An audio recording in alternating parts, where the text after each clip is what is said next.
Hello everyone and welcome. Today we're going to be talking about atomic structure.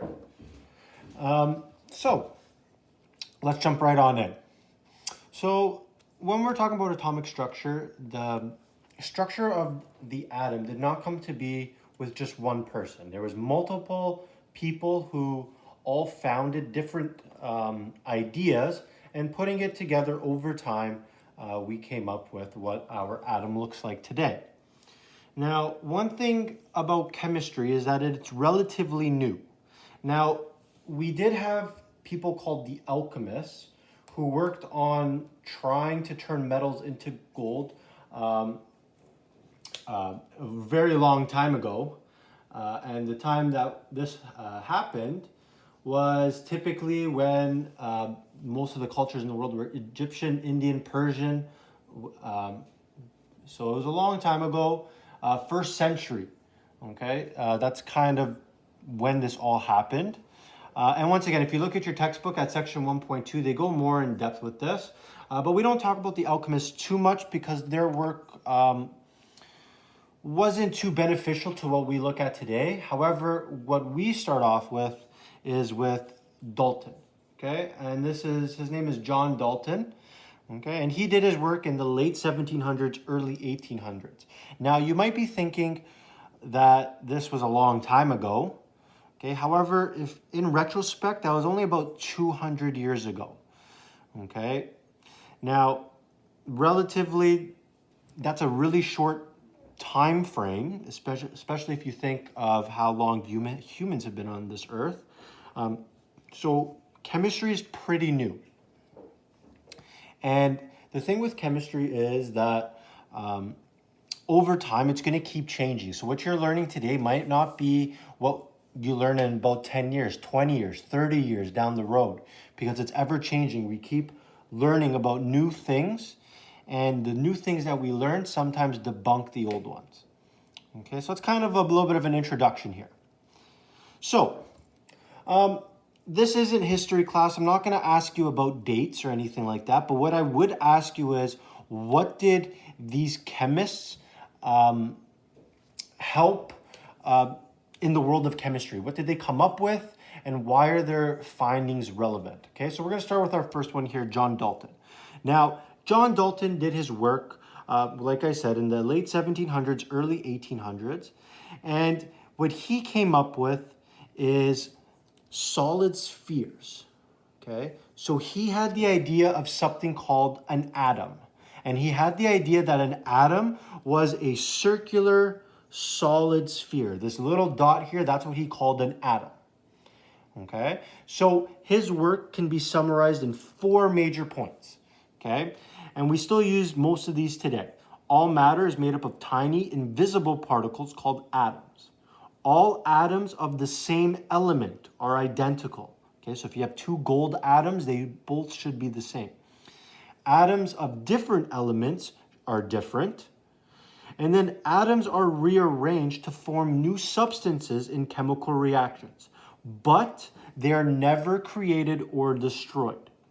Okay, so all 4 of these, for the most part, still stick today. However, there are some technicalities that we've learned along the way. So for an example, all atoms of an element are identical.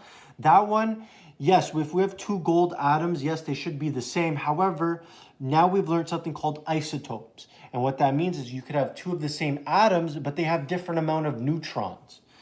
So once again, that still holds up, but there is a technicality to it. But anyways, what did Dalton come up with? He came up with the idea of solid spheres with these 4 points. So that's what I would ask you. I wouldn't ask you the dates. Okay. Now, after John Dalton, okay, we have J.J. Thomson. Okay, now he did his work in the late 1800s. So that's only about 100, maybe 125 years ago. Okay, so once again, still pretty relatively new. Now, Thomson came up with the idea of electrons. Okay, now he used a cathode tube. Okay, so it's almost like an electron gun. And he was able to discover that there were negative particles, and he called those electrons. So he had this idea of something called a plum pudding. Okay, that's kind of how he said it. So if you remember with John Dalton, he came up with the idea of a solid sphere. But what J.J. Thomson did was he said, yes, you're right, it is a sphere, but in this sphere, we're going to have positive and negative particles throughout. And that's kind of what this here is. You have your electrons, and you have a sphere cloud of positive charges. So he thought that the positive and the electric charges are all intermingling in this sphere. Okay, so J.J. Thomson is credited with discovering the electron. All right, now we're moving into the 1900s. Okay, so next we have Rutherford. Okay, his name is Ernest Rutherford. And he came up with the idea of the nucleus. Okay, so how he did this is he aimed tiny positive alpha particles at gold foil, and he was testing Thomson's model. So he was doing what Thomson did. He had this electron gun, essentially, a cathode tube, and he was shooting particles at a piece of gold foil. Now, if Thomson was right, the alpha particles should pass straight through. Some did pass, but some did not. So what he figured out is that the middle of this, once again, we're still building upon this model of the sphere. What he came up with, so once again, if I have this sphere here, I'm just going to kind of bring it down here. So what he came up with the idea was, yes, we still have a sphere, but the thing is, we have a middle here. And this middle is where all the positive charges hang out, and on the outside is where all the electrons hang out. So we're getting closer to our modern day atomic structure. And that's what this here. So he has his nucleus, which is positive, and he has the electrons on the outside. So we're getting closer and closer. And if you take a look here, this is kind of what he did. All right, next we have Chadwick. Okay, and James Chadwick, okay, 1932, so it's less than 100 years ago. And he came up with the idea of neutrons. So what he figured out was, once again, if we have our model, okay, so once again, we have our nucleus. Now inside this nucleus, yes, we have our positives. We have the electrons on the outside, but he also noticed that we have neutrons on the inside. So we denote neutrons as a 0. Okay, and what that means is that there are 0 charge. So once again, how we do this, we put protons, positive charge, electrons, negative charge, neutrons, neutral charge, or a 0 charge. Okay, so that's what those are there. So we have our protons, which are positive, electrons are negative, and we have our neutrons also in there. Now, the last one that we have, and you've probably heard this name before with our Bohr-Rutherford diagrams, is Niels Bohr. And he's extremely important. And the reason why he's extremely important is that he noticed that our electrons are actually at different levels. Okay, and what he did was he had an experiment where he would have gas with an electron, or sorry, an element inside it, and he noticed that there were different energy levels. And an energy level is what we draw in our Bohr-Rutherford diagram. So once again, if I'm drawing my Bohr-Rutherford diagram, okay, so if I have my positives and neutrons inside here. Now, when we draw our Bohr-Rutherford diagram, we don't just draw one shell. What we're going to do is we're going to draw multiple shells. Here's one, here's a second. Okay, that's a bad circle. Okay, here's a third one. Okay, and those energy levels, these are where our electrons will be. Okay, so that's not a very good diagram. I'm actually going to draw another one here. Okay, so where can I draw this? I'll draw it over here. Okay, so we have our nucleus, and then we have energy levels.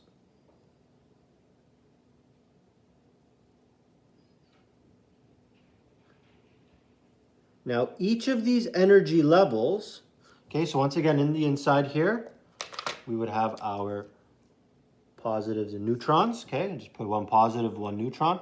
On the outside, that's where we're going to have all of our electrons. And they're all in different energy levels. Now, in the past, you may have drawn it something like this. Okay, so once again, you have your nucleus. And then you may have, right, once again, you put your neutrons and your protons in here. And then you had, maybe previous teachers may have got you to draw them like this. And then you draw your electrons and so forth. And we're going to talk about this very briefly. But all these energy levels, okay, is what we have for our electrons. And that's what's going around. Okay, so I'll talk more about this when we actually get into our Bohr-Rutherford drawings very shortly. But anyways, Niels Bohr, he is credited with coming up with and discovering these energy levels.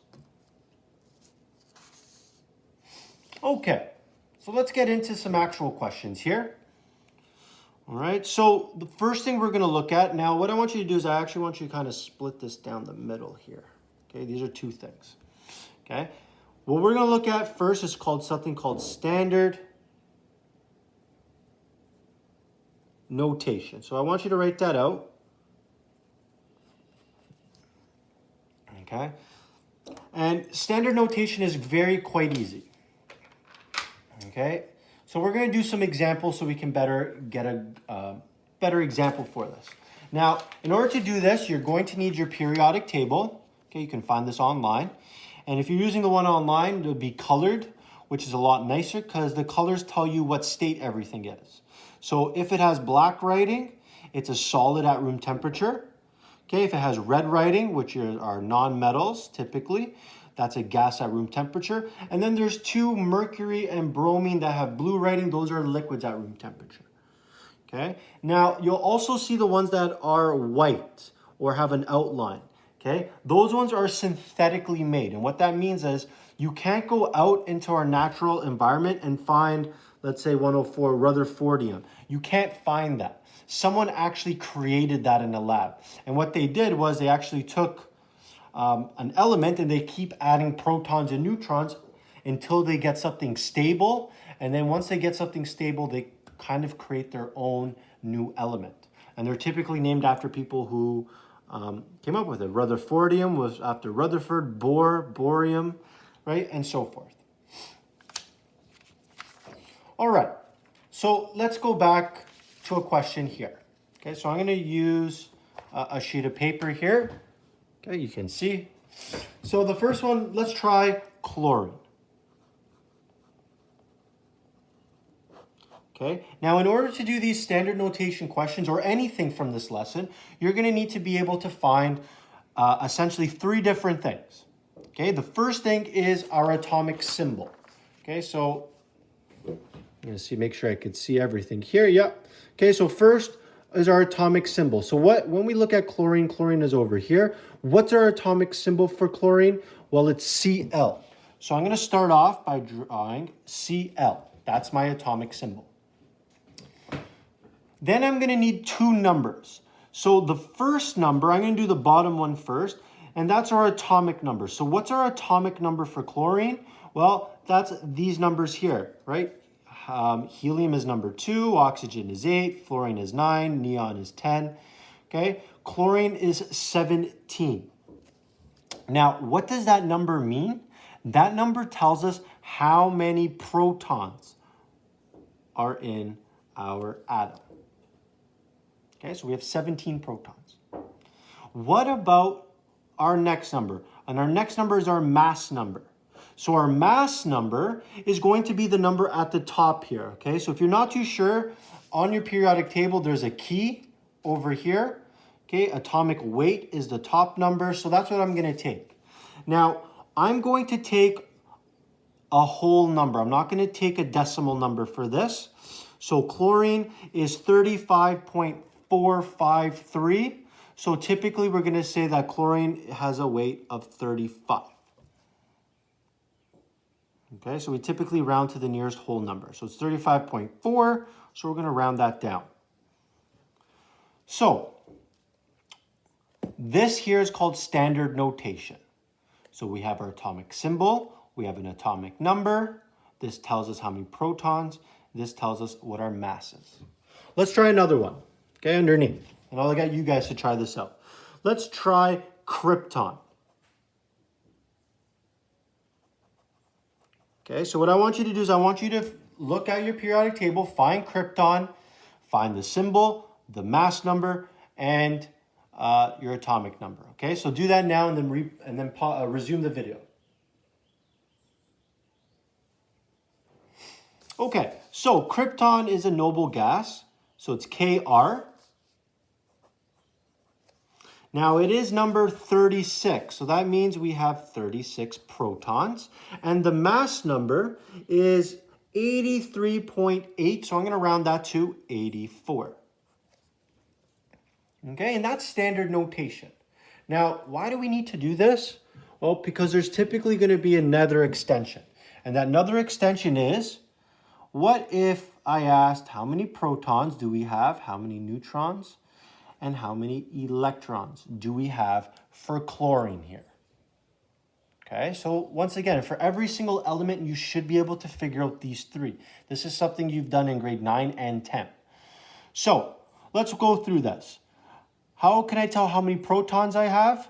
Well, how many protons is our atomic number. That's how many protons we have. So we have 17 protons here. Okay, now I'm going to jump to electrons. Now, how many protons, how many electrons? I should have the same amount. So I should also have 17. Now, the reason why I should have the same amount is because there is no charge on the chlorine. Okay, so I'm just going to draw something here. You may have seen this in the past. Chlorine 1 negative, right? Oxygen 2 negative, or so forth. This charge is what we call an ion, and we're going to be looking at this a little bit later. And what that means is that that's how many electrons have either been gained or lost, right? I could also have sodium 1 plus, so I could have positives or negatives. Now, like I said, we'll talk about this later, so don't worry about it right now. But do we see any charge on the chlorine? No. So because there's no charge on the chlorine, protons and electrons should be the exact same. They should balance each other out. So that's why we have the same protons and electrons for this here. Okay, how about neutrons now? Now, in order to figure out how many neutrons we have, we need our mass number. Now, our mass number is how many protons and neutrons we have. So 35 is the mass number, and what that means is that it's protons plus neutrons. So we have 17 protons. Okay, so what I'm going to do is I'm going to kind of write it out for you so you can better see. Okay, I'll do it, where can you guys see this here? I'll do it underneath here. Okay, so 35 is our mass number. It needs to be protons, which is 17, plus our neutrons, which I'm going to call X. 17 plus some number should give me 35. So how would I do this here? Well, mathematically, I bring the 17 over, and I would do 35 minus 17, and this is going to give me how many neutrons I have. Okay, so doing that calculation,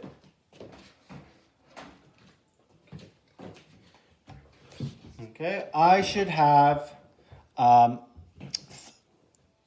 18 neutrons. All right, so what I want you to do for the next one is I want you to try how many protons, how many neutrons, and how many electrons you have for krypton here. Okay, so pause the video whenever you have a chance, and then resume it afterwards.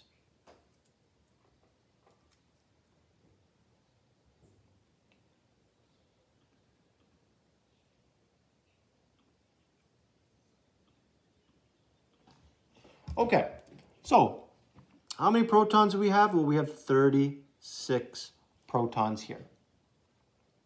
Okay, now once again, because there's no charge on the krypton, Your protons and your electrons should be the same, so they should both be 36. And then in order to find your neutrons, you're going to take 84, which is your mass number, and subtract it from 36 to give me 48. Okay, so that's how we do this here.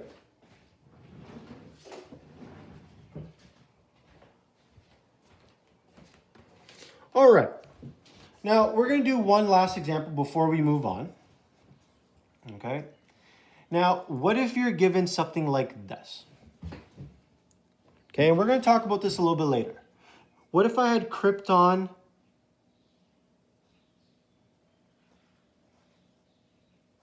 87, like this? Okay, what does that mean to us?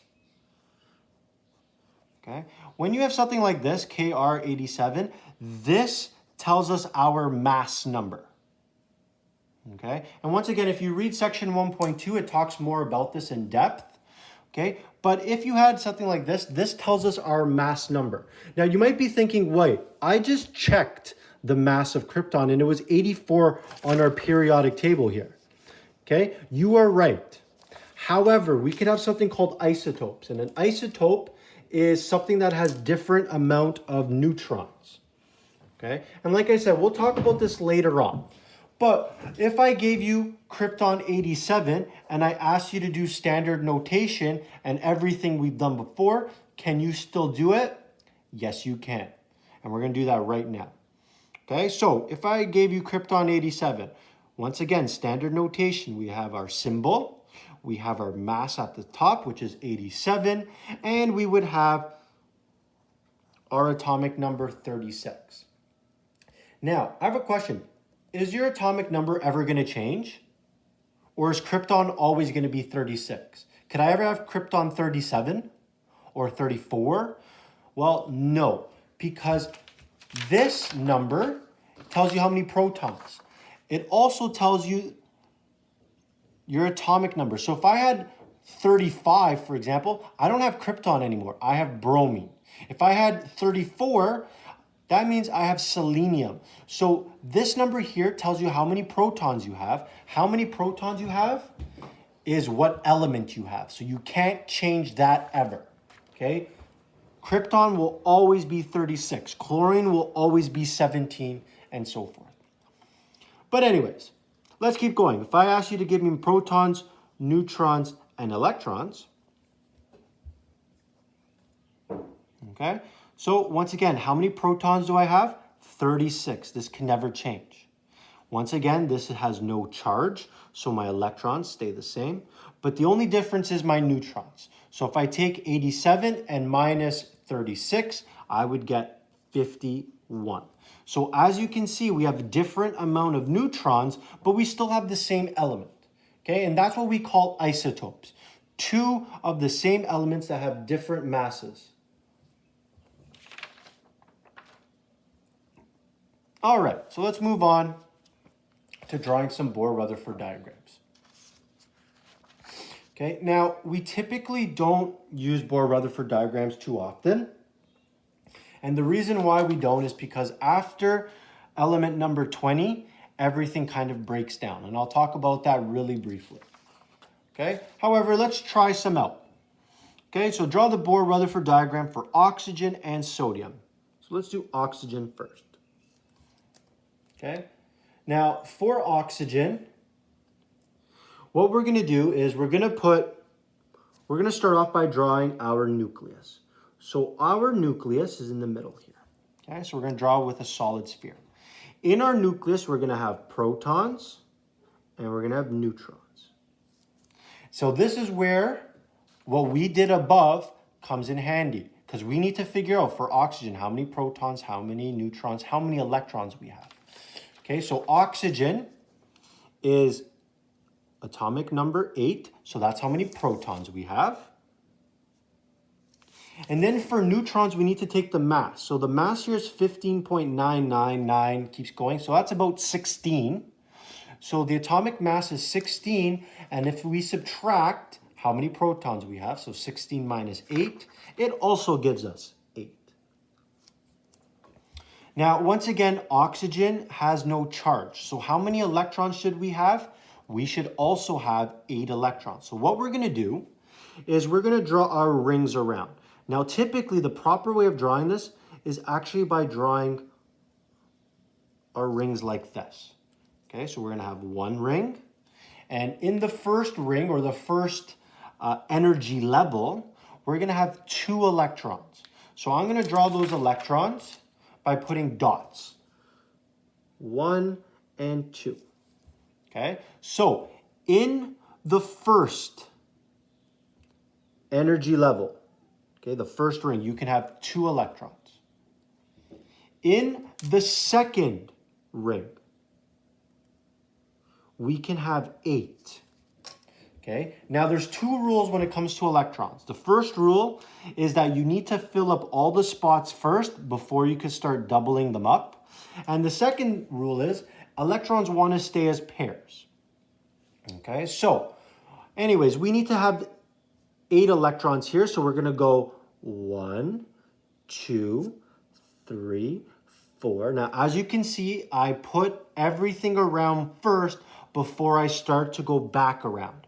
So I need 2 more. So I'm going to put 1 at the top, 1 at the bottom. And that is how we draw a Bohr-Rutherford diagram for oxygen. Okay, next let's draw sodium.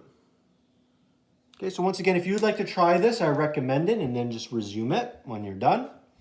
Okay, but once again, let's go ahead and let's try this out. So for sodium, once again, we need to figure out our protons and our neutrons.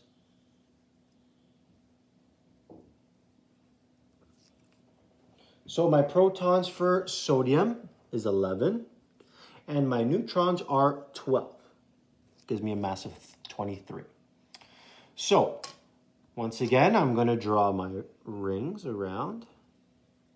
So my first ring, I'm going to have a second one, and I'm actually even going to have a third one. Now, how do I know I'm going to have 3 rings even before I start drawing? Okay. If you take a look at oxygen, that was the last one. It's in the second row. Here's the first row, here's the second. So there's going to be 2 rings around. Sodium is in the third one. So we're going to have our first row has 2 electrons, hydrogen and helium. Our second row has 8. Our third row also has 8. And that's where sodium is. Now, what if I had something like cobalt here? Can I fit this many elements in one ring? No, I can't. So that's why at 20, it all stops. So we don't go any further than 20 when we're drawing Bohr-Rutherford diagram. So we typically don't really use Bohr-Rutherford diagrams in upper level chemistry because we can't represent all the elements. We can only represent the elements up to 20. So that's why you do it in grade 9 and 10. But in 11 and 12 and so forth, we typically switch from Bohr-Rutherford to something we call Lewis diagrams, which we'll see later. But anyways, let's go ahead and let's put our electrons around. So in the first shell, we have 2. Now, in the first shell, the first 2 go at the top and they are together because electrons want to stay paired, okay? Sometimes you might see 1 at the top, 1 at the bottom. That's technically incorrect. You want to have 2 of them together at the top. Now, in the second row, we're going to have a full 8, a full octet. That's what we call that. So we're going to start by going 1, 2, 3, 4, and then we start to double up. 1, 2, 3, 4. So at this point, we have 2, 8, so that's 10, and then we need 1 more, so we're going to put the 1 at the top. And that's how we would draw our Bohr-Rutherford diagram for sodium here. Now, once again, in the first energy level, there's only 2 electrons there because that corresponds to hydrogen and helium. In the second level, we could put 8 because it corresponds to these 8 over here. 1, 2, 3, 4, 5, 6, all the way to 8. The third level, we could also fit 8 because we have 8 there. However, at the fourth level, it breaks down because we can't fit this many there. Okay, there's actually 18 here, so we can't fit that in. So that's why when I ever ask you to draw a Bohr-Rutherford diagram, I'd ask you The first two, the next row, the third row, and only up to calcium. Anything other than that, I wouldn't ask you. Okay, thank you for watching. Hopefully that made sense, and have a great day.